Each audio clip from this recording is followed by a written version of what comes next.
আজকে যখন তরমুজ কাটছিলাম পুজোর জন্য, তখন তরমুজের খোসাগুলো দেখে একটা আইডিয়া মাথায় এলো। তরমুজের খোসাগুলোকে ডুমো ডুমো করে কেটে নিলাম,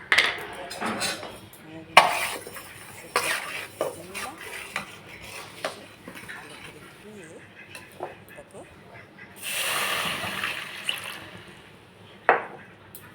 এর ফাঁকে আমি কিছু করলাও কেটে নিলাম।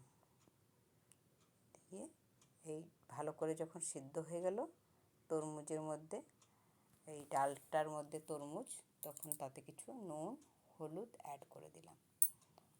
প্যানে সর্ষের তেল দিলাম আর দিয়ে দেব কিছু সর্ষে ফোড়ন আর শুকনো লঙ্কা তেজপাতা ফোড়ন দিয়ে আমি এর মধ্যে কিছু করলা ছেড়ে দিলাম।